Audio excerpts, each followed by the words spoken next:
Okay. Should we start? Yeah. Okay. So I want to welcome everyone. Thank you for joining us today. My name is Wen Chin. I'm the organizer of this event, PANT Public 2. PANT Public 2 was supposedly happen today at II Workspace in Den Haag, Netherlands. Due to the coronavirus situation, we moved this event online. So today we will have artist talk moderated by Ingrid Lee. Now, what is PANT? PANT is a platform for Taiwanese artists who are based in the Netherlands. In Chinese, we call 台荷艺集, Taiwan 与荷兰的艺术汇集. It's a cross-cultural hub, a self-organized artist platform, and everyone who are in this platform are volunteer-based. This public series from PANT is supported and organized by III, an artist-run association. III organizes more than 50 events a year to support artists and organizations. We would really appreciate any donation for this event. And please find the link in the content of YouTube Livestream or on our Facebook event page. So, the schedule of today, there will be an artist talk around half hour. After that will be a Q&A session. The platform today we are using for this Q&A session is Slido. Some of you may know Slido, some of you may not. So I will show you a little bit what is Slido. So, just a second.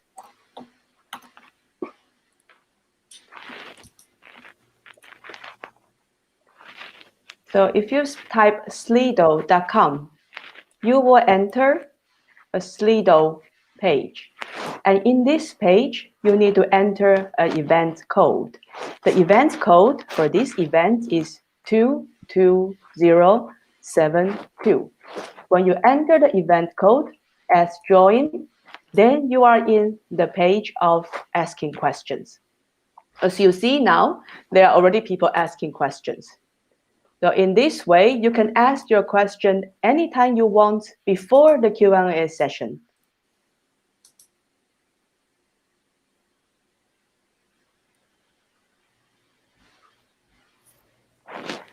Now, I hope you enjoy the event, and any technical question, please let me know on Slido or leave message on the live chat. At the meantime, all the artists and moderator, they will receive your question. So just feel free, when you have any question, ask anytime through Slido. And if you didn't catch what I said or on live stream, you also can see the Slido, the link, Slido, the link, and the event code on the live chat. If you scroll up, then you will see I also post the instruction on there. So now I will give the mic to Yung. Thank you. Thank you, Wen Chin. So today we're joined by three really cool Taiwanese artists, Seng-Wen, Kuang-Yi, and Yen-Ting. So just a little introduction for each person. Seng-Wen is currently based in Amsterdam. He is interested in contemporary human-animal relationships and attempts to spark off debates. As a maker, he uses various mediums, including still moving images, sounds, and video games. Formerly a dentist, Ku is a bioartist and social designer. He founded Taiwan BioArt, a Taiwan bioart community, to stimulate the fields of bioart and science plus art in Taiwan. His works often deal with the human body, sexuality, interspecies interactions, and medical technology, and aims to investigate the relationships among technology, individuals, and the environment. Jazz singer, songwriter, arranger, and flutist Yen-Ting was born and raised in Kaohsiung, Taiwan, graduated from the Conservatory of Amsterdam in 2019. With a foundation of classical piano and flute at a young age, she grew up singing in choirs and playing in orchestra. Besides singing and composing, Yen-Ting also embarks on an experimental project called Offscore, using video games for musical presentation, which got funded by Stimuleringsfonds. In 2019, Yen-Ting released her first album, Epiphyllum. So, off to the questions. First of all, you all started off with very different professional backgrounds in Taiwan before you came to Holland to pursue more artistic careers. Can you tell us why and perhaps how your background has fed your artistic work? Let's start with Yen-Ting. You started industrial design and then became a jazz singer and songwriter. How did that come about? Yeah. So first of all, hi everyone. So I studied industrial design before, but like how you introduced, I already learned. I have a bit of musical basic when I was a kid, and I already started trying to write my own song during my high school and university time. It's kind of my hobby. But then actually the real turning point, I would say, is like when I did my exchanging year in Sweden, Stockholm. That was the year that, as exchanging student, you kind of have a lot of time to kind of go around because I don't really have a lot of heavy schoolwork. And then I did a lot of jam session in the town, and I met a lot of musicians, and that is kind of the reason, because I think I met quite some important music friends there, and also some very inspiring people that kind of make me feel actually music is something I might want to try to give it all, to see what do I want to do, because I see myself as a creator, and I think music is just one of the medium to express what I want to express. So it doesn't really matter what kind of tool I use. I think through design is also a good way to do, to express. And through music, I find it much easier to express more precise what I want to express. But I would not say that industrial design is like a 4 year of nothing. I still think it's comes around very practical, because like, for example, the upscore project that I'm doing right now, I still need to kind of use a lot of design thinking, and also some software to apply to what I'm doing. So in the end, I would say that I have a broader options when I'm creating music related artworks. Yeah. Yeah, must be handy. All right, thank you for that. And now, Seng-Wen, I want to ask, you started in computer music before you came here to study photography. And since then, your work has gone in very different directions. How did that come about?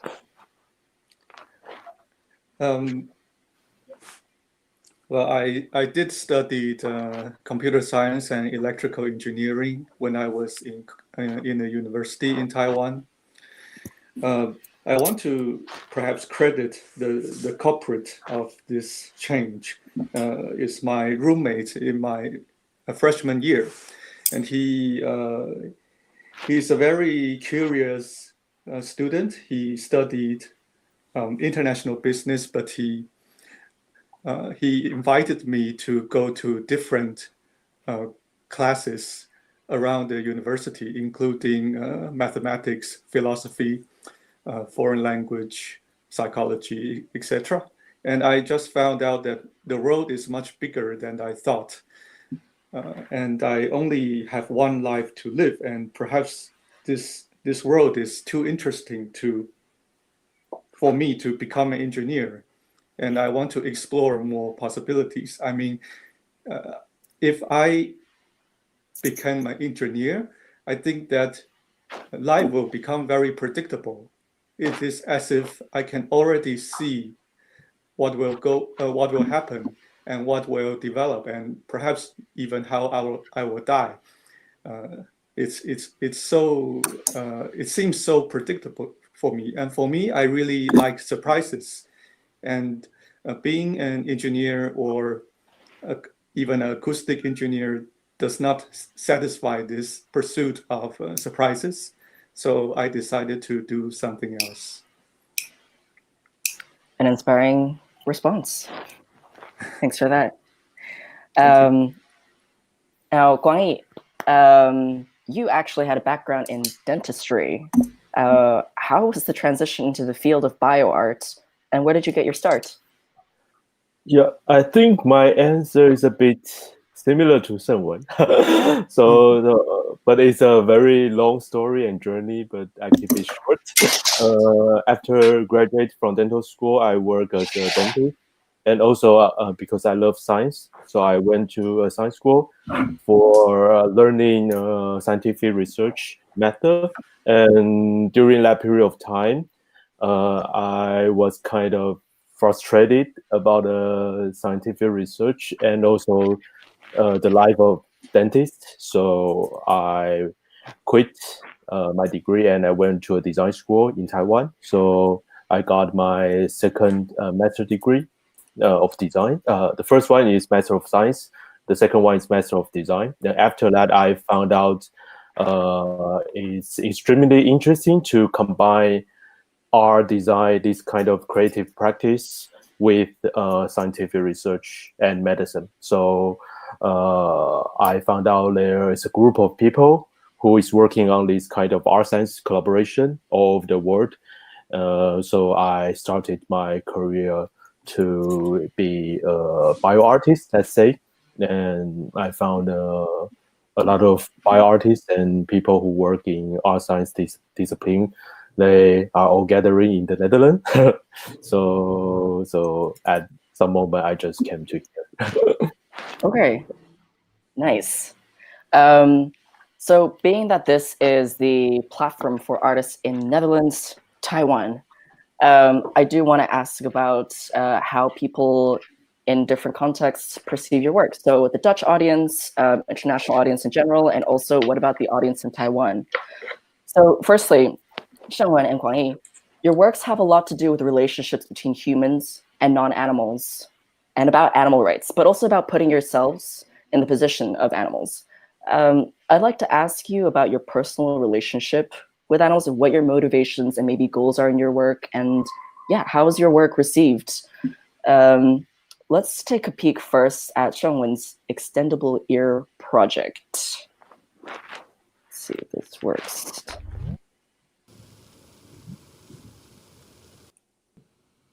Can actually hear a very narrow range of sound, up to 19 or 20 kilohertz. But the cats, they can hear, or the dogs, of course, and many other animals, they can hear much higher than humans can. And of course, noise is apparently species dependent. And noises that these kind of high-pitched noises or the ultrasound noises that we couldn't hear can actually maybe be torturous for or damage other animals. So I ended up making a transformer which can transform the high-pitched ultrasound to an audible range which I can access. I made this device, the ultrasound transformer, a wearable device, so that I can wear this device and go anywhere I want. And basically, I decide to wear this device for 1 month, day and night, to see if I'll go crazy. All right, so that was your extendable ear project. You mentioned later in the video that your mother made an apt observation about your work, which is that you make work about things that are not really a big deal. Yes. Can you elaborate on that? And you also mentioned that maybe it will become a big deal if you start to put yourself in the position of, say, cats or something like that. Can you just talk a little bit about that? Yes, when I wear this ultrasound transformer, and I went back to Taiwan and met my mother. When she met me, she said that, "Oh, Sheng, are you sick? Why are you wearing this strange stuff?" And I said, "No, I'm not sick. It's an art project which allows me to have a hearing range of a dog or a cat." And after I explained, and she said that, "Sheng, your project has no social value and no scientific value, and please stop doing this. And all your work are about things and stuff that is not a big deal to other people. And I think she summed up my works perfectly. My works are indeed about things and stuff that are not a big deal to other people.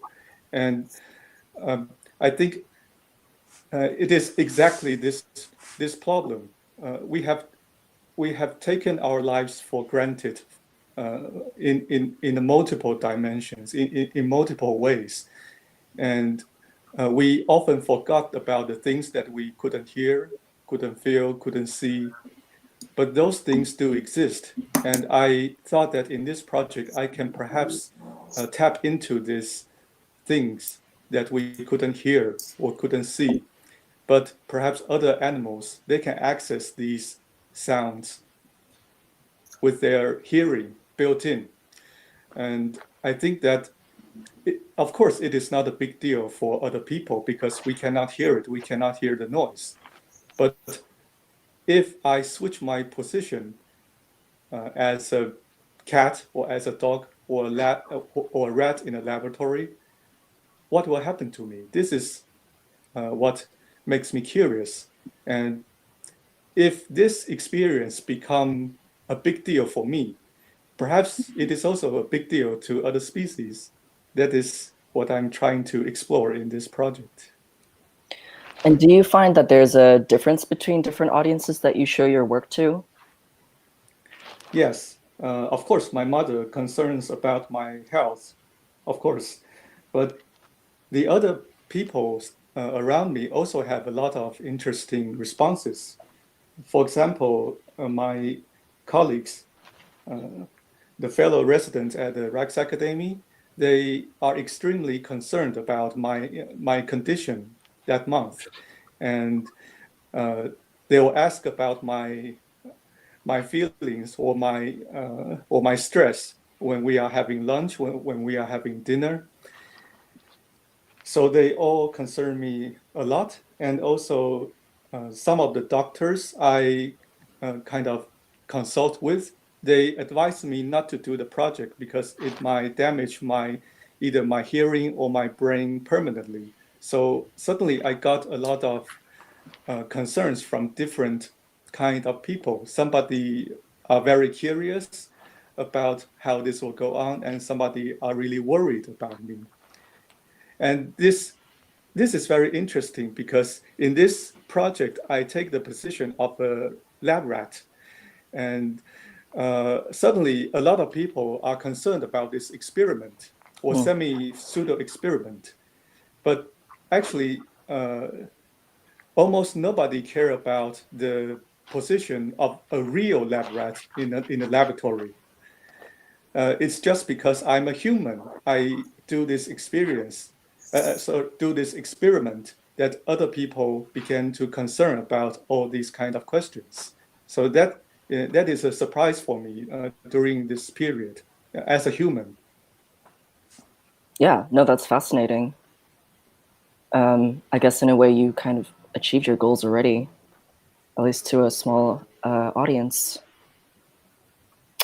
So to Kuang-Yi. Yeah. Yeah, a lot of your works are about speculative futures and scenarios, but one of your projects in particular has gained a lot of attention in the Netherlands, which is the Tiger Penis Project. So in it, you ask the question, is it possible to both protect animals and also preserve Asian medical heritage? So let's take a look a little bit at the clip first. Hello, I'm Kuang-Yi Ku. And I'll ask you some formerly a questions. dentist and now an artist.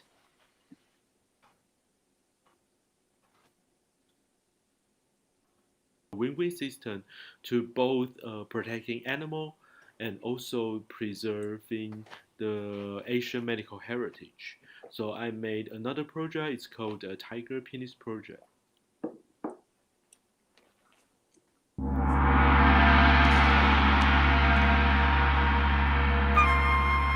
The huge demand for wild animal in traditional Chinese medicine poses a threat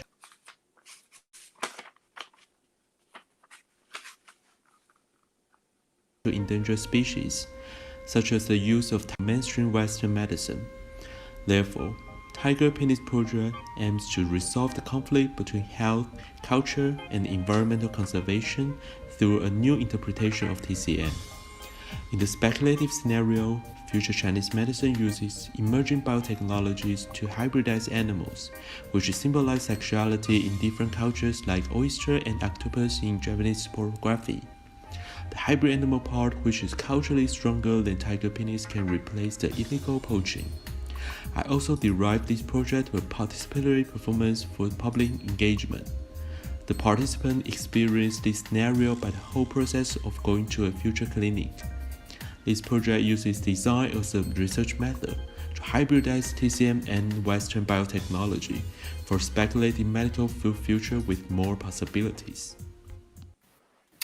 Yes. So it seems people in the Netherlands are completely wild about this project. How do audiences from Taiwan and say, East Asian audiences think about this project and react to it? Actually, I think I didn't. Oh yeah, I showed this work in Taiwan one time, but I was not there. But mostly I showed this work in the West, in Europe. So I got a lot of feedback from Westerner. And to be honest, I was doing this project. The inspiration is from what I feel in the West, in the Netherlands. Because the problem is I'm from a medical background, but I was totally trained by Western medicine. And after my training, working as a dentist, to be honest, I was not. I don't believe Chinese medicine at all. But when I was living in the Netherlands, I started to rethink my cultural background. So that's why I was starting to thinking that it might be interesting to explore more things within this topic between Chinese medicine and the Western medicine. So this topic, I pick it because it's controversial, and animal protection and environmental conservation is a trendy and main problem in Europe. So it easily get attention from Western community. But my project is not totally for solving this problem, but more like at the same time also preserving Asian cultural heritage of medicine. So mostly the feedback from the Westerner, I think some of them think it's quite nice to see a solution for resolving this complex problem. But I still can see some reaction from Western community is like, why this guy still keeping this tradition going on, because it's bad, we should not eat animal. And so I still can see this kind of people's reaction in Europe. So, but I think it's also important to see the audience reaction from Asia, because it's where it's from. So my next plan of this project is to bring it back to Asia for sure, but it's still in my plan. So I think if I can get the reaction from both sides, it will be very interesting to explore more possibility of this project in the next phase. Yeah, so that's Definitely. I mean, these are such complex cultural questions that you're dealing with. So yeah, I'm curious about the reaction on both sides. So, yeah, you mentioned rethinking cultural background, and I'm kind of curious about the other two. When you came to the Netherlands, did you also have this kind of experience of reflecting back on, your Taiwanese heritage, or like missing something, or how is that reflected in your current work? I want to go to Yen-Ting first. Okay. I think it's a topic that we could talk for a long time. Yeah. But let me just try to make it brief. So I think when I'm studying in the conservatory in Amsterdam, one thing, of course, is what all Taiwanese people has faced is that we have to explain where we're from and what is the political situation right now. This is one very interesting thing, because the more you need to explain, the more you start to study more about, because in Taiwan, it's a bit, actually you probably even explain less than when you're abroad. So I find this interesting that a lot of my friends share the same experience, that the further we go, the more we know about our origin. And also you start to, you need to do much more research in order to compare different culture and different music.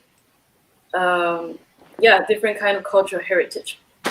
And music is also one thing, music and language, I would say, both of them, is one thing, because in school, especially that I'm majoring singing. So of course, everyone sometimes needs to kind of prepare like their own music from their culture and in their own language and everything, to share and even to guide each other, like holding workshop for each other. And then that's the time also I realized that I don't even write in Mandarin so much. I started writing songs in English, and I don't speak super well Taiwanese. I just started like really like since last year, and now I'm having this Taiwanese study groups once a week to try to make myself study more, and because I hope someday I can write songs in Taiwanese. Cool. And also like, so this is also the thing that I didn't even put effort on when I was in Taiwan. And I think, I think I'm still on the very beginning of this long way of figuring out how to combine, especially jazz music is something rather Western-ish. So people always think that, the only combination of either classical music or jazz music to our kind of Asian or Taiwanese culture, usually people will directly think of, let's rearrange some Taiwanese song. But I think there should be much more than that. So, Okay, this could go on forever. Yeah, no, that's a really nice answer, and actually helps me tie into my next question. But first, I wanted to show a little bit of your music video, 5 minutes, which is about the rushed sense of time in urban life, and it's in Mandarin. So.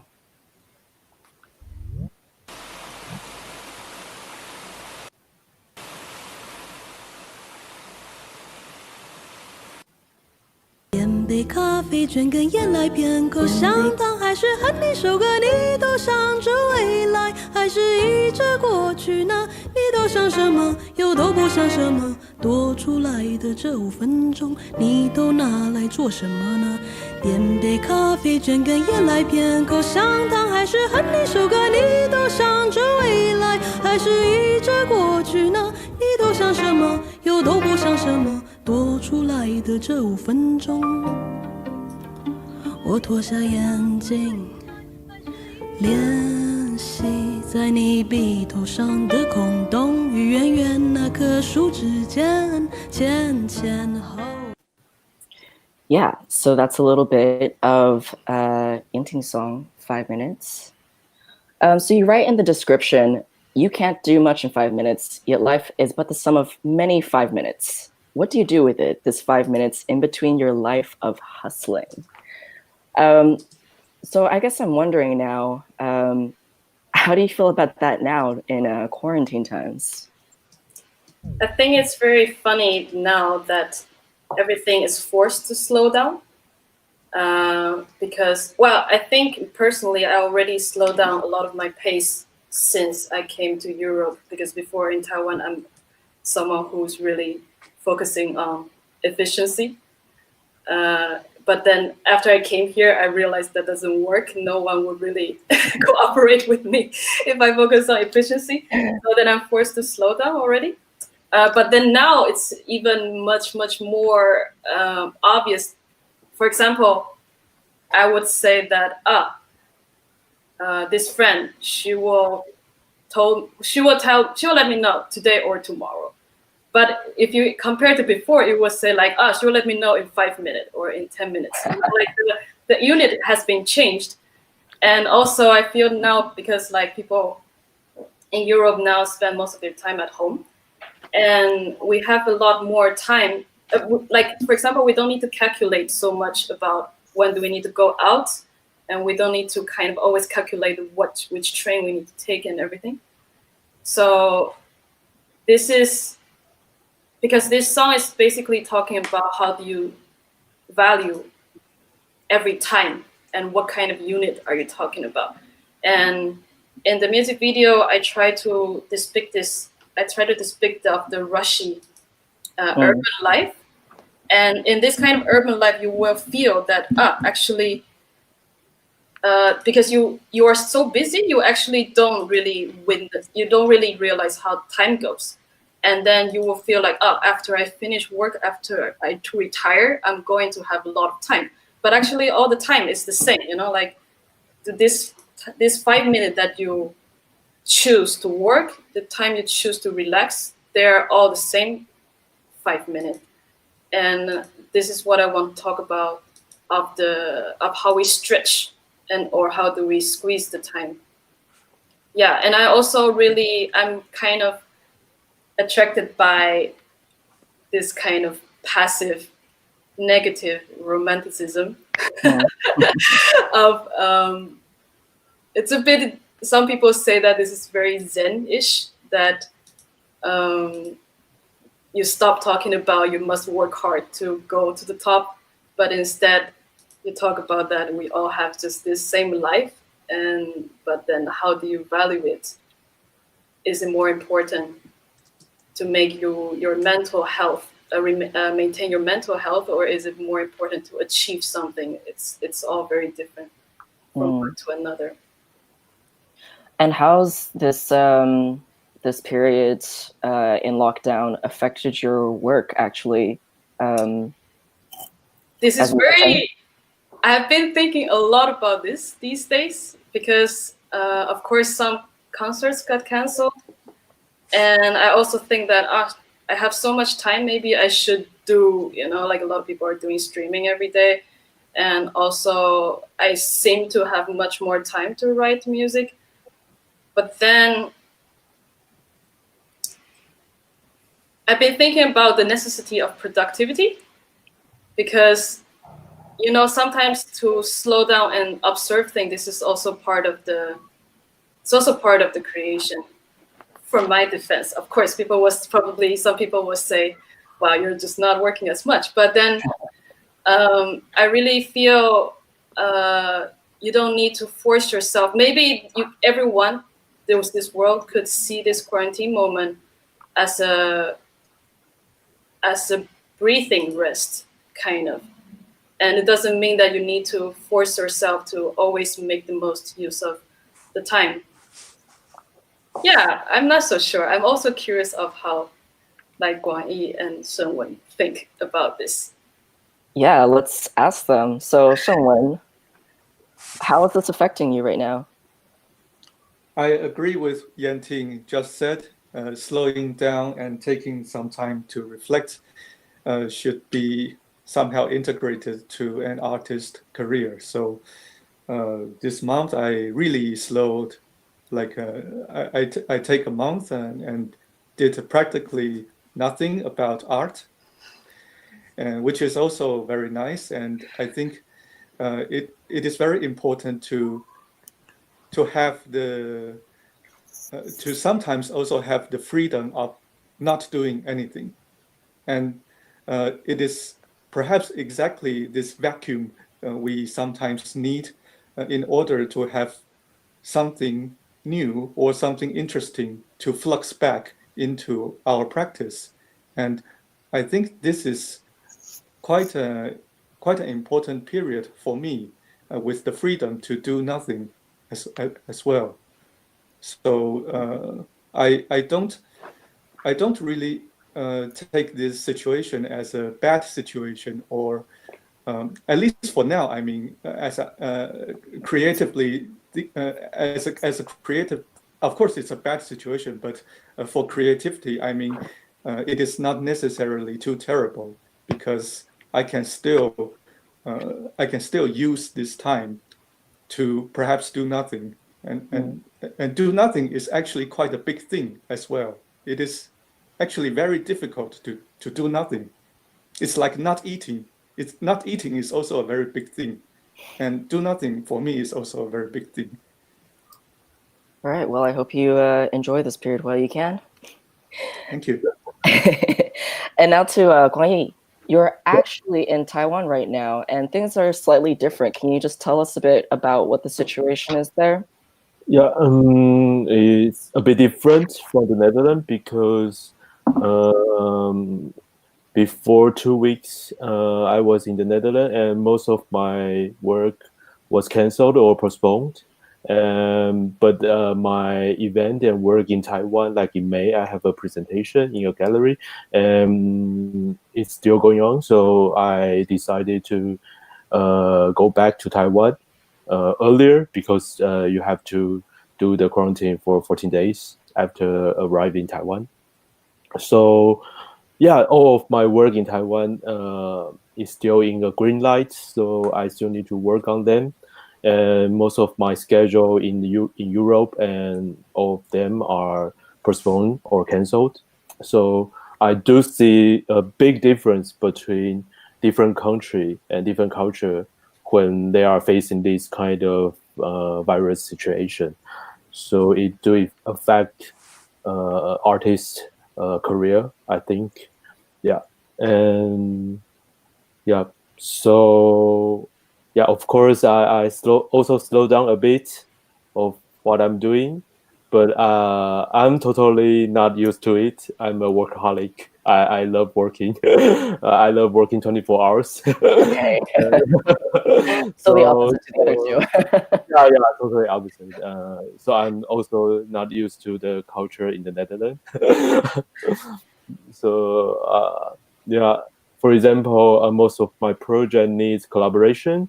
So I collaborate with not only with scientists but also with other creative people like graphic designer or a videographer, and all of my work need to be scheduled very well with all of those people. For example, a team with 20 people, so you need to be prepared very well. So I'm always the guy that focus on every schedule things. I think it's also a bit related to what I was learning from a medical school. Like you need to be very precise about the scheduling your starting time. So I kind of, even though I'm an artist and designer now, so I still keep this kind of gene in my blood. So it's quite difficult to get rid of it. Yeah. So that's what I feel in this special situation. Okay, gotcha. It's like you have two lives. One side is kind of shut down and the other one is just going. Yeah, true. All right. Well, thank you so much for these answers. Now we need to go to the Q&A session. I see in our Slido forum that we have some questions. So the very first one at the top is from Suyo. His question is, what are the impacts that your own projects have brought to you? Let's start with Kuang-Yi, since you're in front of me. Yeah. I think lots of feedback that have impact to me. For example, some of my work is not only with animal topic but also with sexuality. I was doing some project related to gay community or using medical technology to enhance sexual pleasure in human or in animal. And it's quite controversial, especially when I was showing this kind of work in Taiwan. So it's also one of the reasons that I decided to move to the Netherlands. As you guys know, it's quite, I think the general condition in the Netherlands is still quite open compared to some of the other countries. And when I show the sexual project to the audience, I think I get a different reaction, and the different reaction kind of became my inspiration for my next project. So it's like one thing after another things. So I see the reaction is quite important for me to have the inspiration for my next project. Yeah. So what are the specific reactions to the sexual projects? For example, I have a project called Facial Modification Project. It's about use dental technology to modify our oral cavity to enhance the sexual pleasure during blowjob in gay community. And I got some funding in Taiwan, and so I show this work in Taiwan, and it's got a lot of. I got an award from a Taipei Digital Art Award. So of course I got the good feedback from academic and art discipline, but the politician or the government don't like it. So one of the politicians go to the political TV show and blame on me, say why government give funding for this kind of erotic project. It's not good. Other countries don't do like this kind of things. We should not keep this kind of tradition going on. So I was a bit frustrated at that moment, but I also That's also see good PR. yeah, for sure. From that perspective, it's good. So I got more motivation to work on these kind of things. So yeah, so it's a big difference between Europe and Taiwan. So it's not that big deal in Europe when you are showing a sexual project, but I did it. I did one presentation in UK in a university, and because this project got some media's attention. Sometimes my project got media's attention. So the staff in the university try to see what I'm going on, but it's not censorship. I can feel it's a bit like censorship, but they didn't claim it's a censorship. But they just send some staff, like from their PR team. They see what this weird Taiwanese artist is working on these kind of weird things in my school. So I still can feel not every European are sexually open-minded. so yeah, so that's true. Okay, interesting. So yeah, thanks for that. And Yen-Ting, how about you? How has your music or your work in general impacted you? Like my own work. Yeah, personally. How has it impacted you? I think usually artists, okay, maybe that's not always true, but a lot of artists get to know themselves more and more from their own artwork. And it's the same with me, that the more music I write, the more obvious the same pattern that shows, even though I might be writing about different topics, but then I start to realize how I am and what is always on my mind. It's almost like a therapy for myself. And I think that I would see that as the biggest impact. So rather, of course, it's also interesting to like the feedback of what other people give, but usually it's like my own realization, like, oh, what, I'm talking about this again. And I find that rather interesting. Another thing about, because before Kuang-Yi was also talking about the different reaction from people in different places, I also would like to mention that I think here in the Netherlands, from what I experienced, people appreciate more simple things, I think. I think when before in Taiwan, if it's not something technically difficult or something brilliant, it's very difficult to get people's attention. And I think if it's myself 5 years ago, I would always worry that my things are not sophisticated enough, or or not eye-catchy for people. But here I realize sometimes I just want to do one very small, simple thing, a simple idea, and people really appreciate that. and or even would give like financial support on very simple things. They would not think that this is something. This is not something like super outrageously special.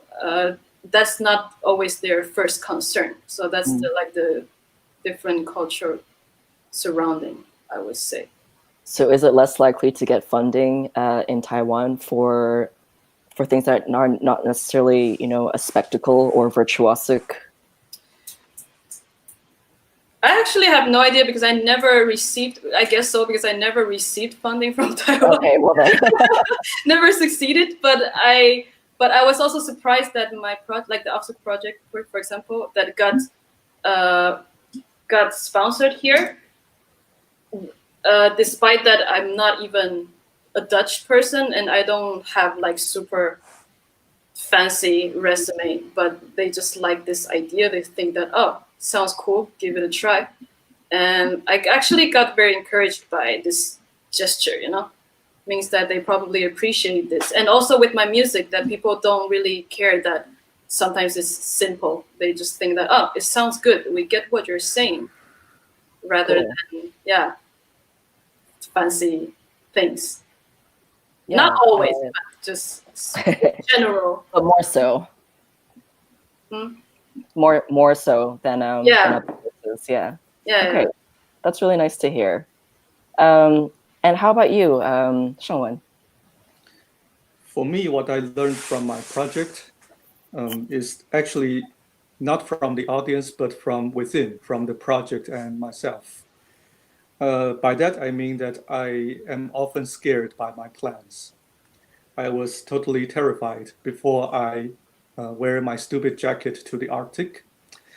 And I was also terrified before I put on my ultrasound transformer continuously for a month. And just going to interrupt you quickly just to explain to the audience who haven't seen your video, but the jacket that you wore to the Arctic, it was a goose feather jacket that you made yourself. You collected the geese feathers and you stuffed a jacket and then you brought it to the Arctic to see how warm it would keep you. Yes, and I was very terrified and scared before the project because there are a lot of uncertainties what will happen. I really don't know what will happen, and this is something which I learned a lot from, and from experience that if there's no uncertainty or if I'm not scared by my project, it will probably not turn out to be a good project anyway. And there are a lot of unexpected things that happens during this project. For example, in the expandable years, when I start wearing this device, I began to have very strange dreams. And that motivated me to record my dreams during this period. And what was unexpected is that these dreams, when I write them down, it tells me something about my subconsciousness, and it makes me understand more what I was really thinking about. For example, I was thinking about my family, even when I'm sleeping, and my father occurred multiple times in my dream. That is something that I'm unaware of in daytime, but that teach me a lot about what I have been thinking subconsciously. And these kind of surprises, as I said in the beginning, I really enjoy surprises, are actually the prime motive of what they are the prime motive that keeps me going as a maker. And I really appreciate these uncertainties. It is like if I take one more unknown step, I expand my personal bubble a little bit more. And for me, I would really like to keep exploring these uncertainties by taking one small step at a time. One step for mankind and yourself. Something like that. Only for myself.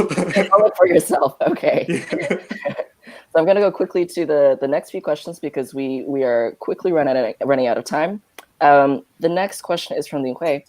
What will the Corona lifestyle, it's a lifestyle now, / government policy influence how people access or appreciate art and music? What is your opinion and how are you adapting to it? Let's go back to Kuang-Yi. It's a difficult question for me. I mean, you're still going the same way. Yeah. I think I already mentioned a bit. Okay. For the last question. Yeah, the lifestyle. I think from my personal perspective, I think it's much more important to have art during this kind of period of time. Yeah, because we are in a small room every day, and we need art, we need music, we need novels to read, and it's quite obvious, like we sense and we feel it directly compared to the other time without the coronavirus. So personally, I think it's a big thing at this moment to allow people in general public to feel that art is important. And so, yeah, it's what I feel. All right. Quickly to Yen-Ting. What are your thoughts? I remember there's a meme that was talking about if you think art is useless, then try to not read, not watch movie, and not listen to music during this quarantine time. And I think probably people realize it's important. I mean, of course, art is important, but because of this the whole world slowing down situation, people have more 5 minutes to reflect on their own emotion and mental status. So then art is something that is necessary for you to express or to understand your own emotion. It's also a good way to digest the emotion that you don't know how to deal with. For example, at the beginning, people are panic a lot, and also a lot of fear for what is happening. How is this world going to change? And I think art is now, you can see the importance of it more than the functionality of economy at this moment. So yeah, I think people will start to appreciate, and also it's a good time to reform a lot of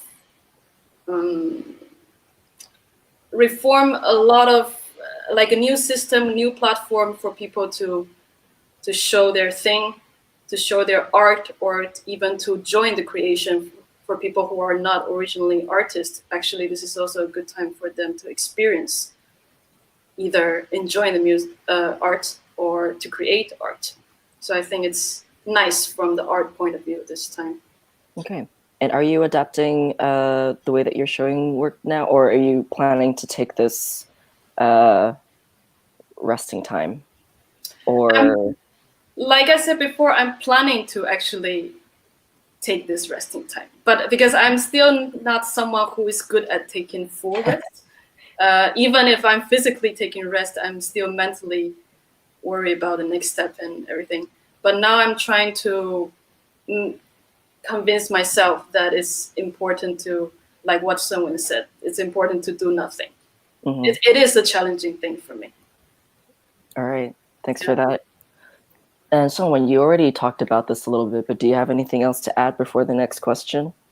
I think I find it fascinating that the world is like was like a moving machine, and it has a huge momentum towards some places that we don't know.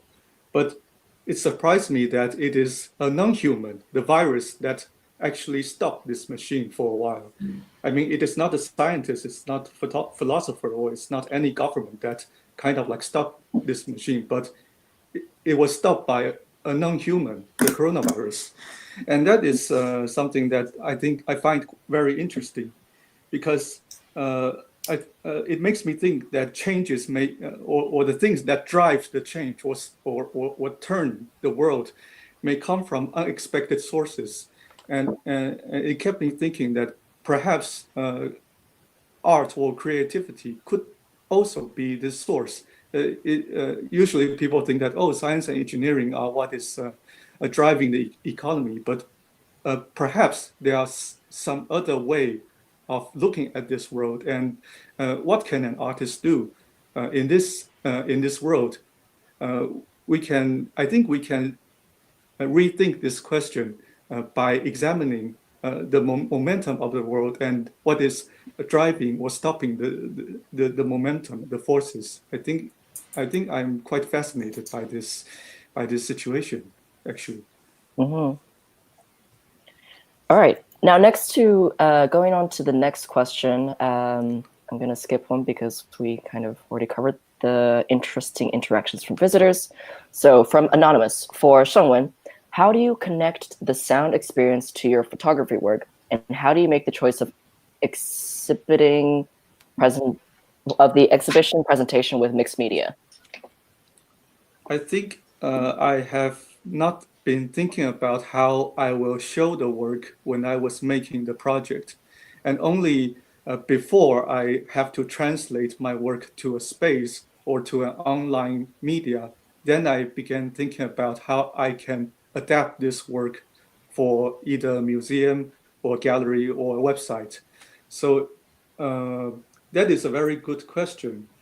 And for me, I look at the materials I have, and then I look at the space, and then I try to find the relationship between my material and the space and the time and the place in which I show my work. And then I find a strategy for perhaps to translate this work into either two-dimensional or three-dimensional area. Maybe it is a little bit abstract, but for example, I use a lantern in the foam museum this time. It's not because I'm an expert of lantern, but it's because that my video stills are 360 degrees. So I made a photo lantern so that I can curve my photographs into a cylinder. So it's by coincidence, it became a cylinder. And if I want to light it up, and by coincidence, it became a lantern. So that's how it developed. The idea doesn't fall down from the sky. It took some thinking and not thinking before I come to this method. But there is a lot of struggle, of course, before realizing this possibility. So there's no secret, and there's no kind of like a smart brain working here. It's actually quite dumb, and it takes a lot of time to think and not think. I mean, I like the way that you put it. It takes time to think and not think. Indeed. All right, a couple more questions. So, Anonymous asks, I am curious about why you guys decided to receive an education in the Netherlands instead of other EU countries. Let's go to Kuang-Yi.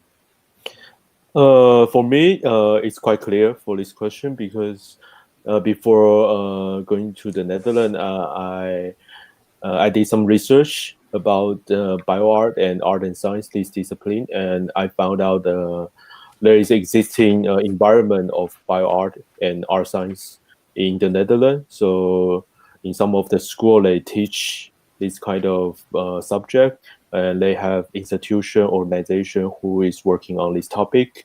They have award, they have funding for this kind of things. So you don't need to explain what is bioart, what is science art for the audience or for the academic. But for example, in some of the other EU countries, I think it's not, maybe they have it, but not like the Netherlands. It's more vivid and more diverse. So for me, the reason is quite clear. Yeah. All right. And what about you, Yen-Ting? For me, it's also because of the school. The conservatory of Amsterdam is like a rather high level in the sense of jazz music in the whole Europe. I would say it's like with very good scale, very high level students and all-star faculties. So it was. I have only heard about it before, but then when I really came here for audition, I really realized the scene here is very good. The environment is it's very good for jazz music. If you separate jazz music and classical music, because it's actually you need different kind of thing for this two kind of thing, and also it's more affordable than some other country. Not the cheapest, because they, of course, in Germany and France there are some even free ones, but here it's like affordable and very good, very competitive in skill level, and also very lively performing scenes. So when I was studying, there's already a lot of chance for me to perform and to understand the audience here. And also, one reason I chose to come here is because before I have been traveling to Amsterdam, and I realized this city that is not super neat and clean, but full of humanity. That was my impression before. I still think a bit, but now I have more understanding of the city, and of course I will say different. But I do see that it's more human in the sense. For art, I think it's a good. It can be inspirational. Yeah. Although you're now based in Rotterdam, right? Yeah, I just moved here this year, so okay. Yeah, but there's also the North Sea Jazz Festival, which is pretty cool and unique to the Netherlands. Yeah. Okay, and lastly, Seng-Wen. Perhaps a little bit shortly, the Netherlands was not an option before. I mean, about 6 or 7 years ago, and I was looking for places to study. And of course, I look at the UK, the US, Germany, France. But then by accident, I have a chance to live in Amsterdam for about several weeks. And I find it a very interesting place to study photography because there are a lot of photography-related museums and also events going on. And I find that it's quite fascinating because the Netherlands, like Taiwan, it is surrounded by several very powerful countries like the UK, France, and Germany, which in terms of photography, they are very, very strong. But the Netherlands, I mean, the work in the museums or the photo fairs strikes me a lot because they are not pulled or strongly influenced by either of these countries. So that got me quite curious. How does education work in this country? And I want to find out. So I come to study in the Netherlands. All right. So curiosity, good scene, more diversity, funding, all the good stuff. Thank you for these. So it's now 3:33. Wen Chin, do we have more time? Yes, I think we can have maybe 1 or 2 questions if that's on the slate though. Yeah. Okay, I'll pick 2 more questions that are at the top of the list.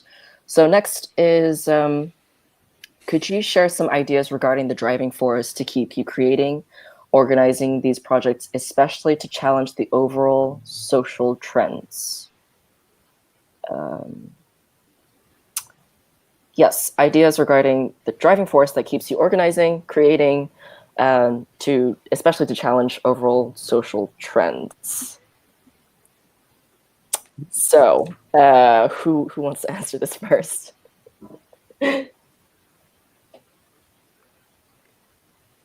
Kuang-Yi, let's go to you.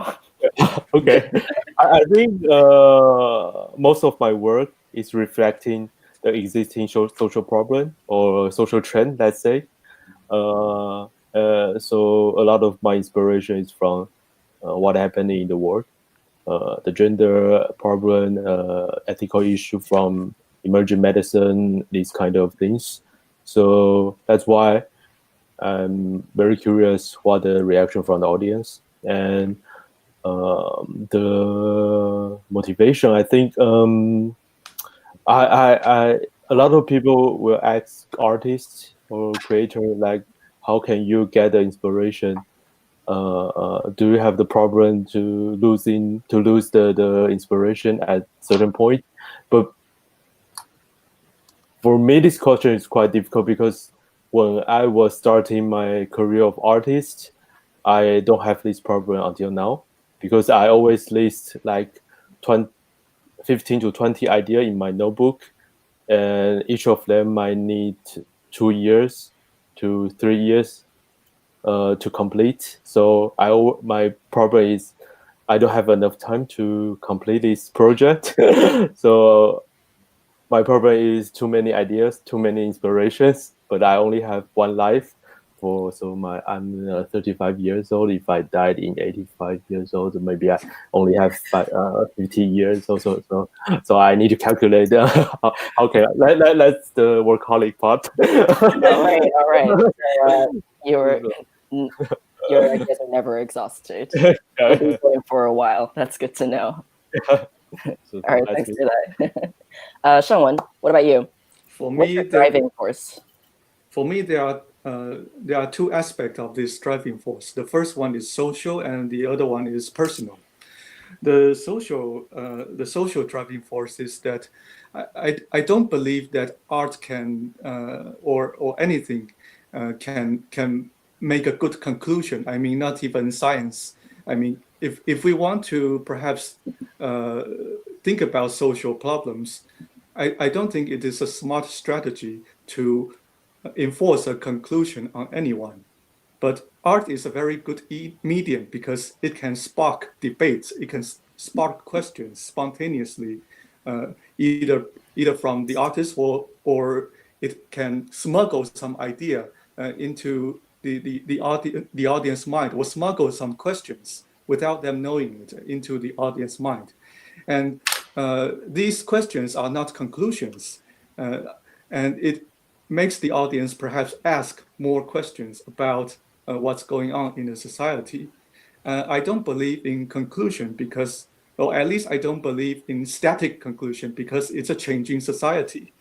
And with a changing society, we must dynamically optimize all the conclusions, because everything is changing.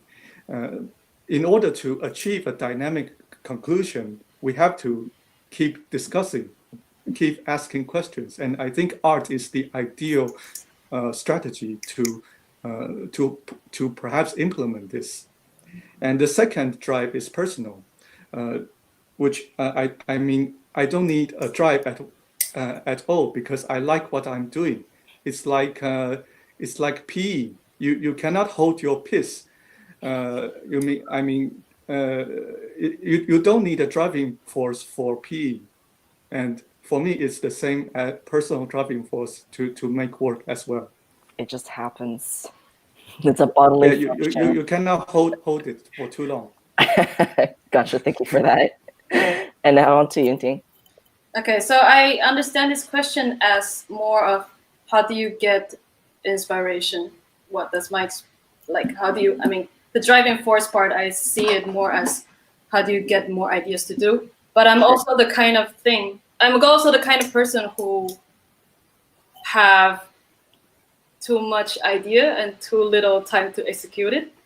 And I would also like to answer this from two aspects. I think the first thing is keep on learning. If you have the curiosity and then you learn more things, then you will be like, oh, then I want to try this. And then you start to have new idea. And of course, having a new idea is not so difficult, but the execution part is the difficult thing. But then you will need to learn more. So since I'm kind of curious of different kind of thing, then I think it's quite easy to keep on working and not like I don't know what to do anymore for my next step.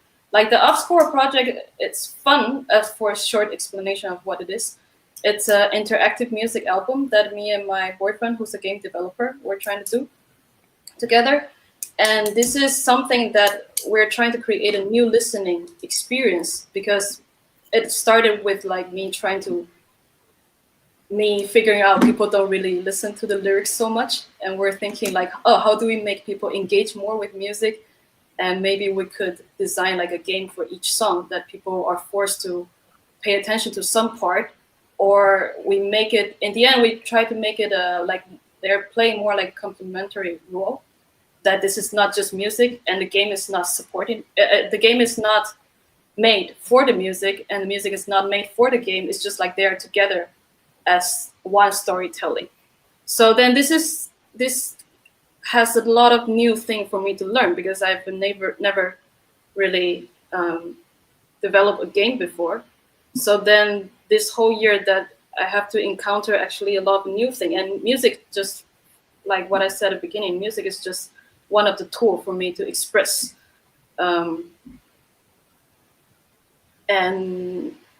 if you have this curiosity of getting more the right tool to express what you want to express, then there's endless thing for you to do. You don't really need like a driving force for you to, like, it's not like I need to wake up 8 in the morning to go to the office to do something I don't do. I mean, usually artists decide to become an artist because we realize this is really the thing we want to do, rather than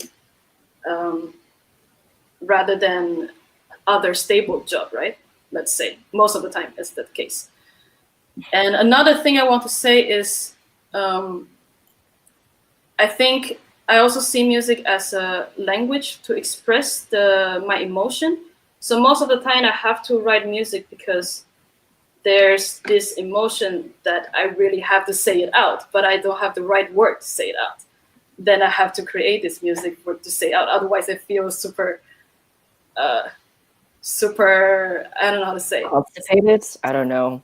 Yeah, like it's just something like, it's like you keep a secret and you cannot keep it to yourself anymore. So in the end, I need to find a way to burst it out.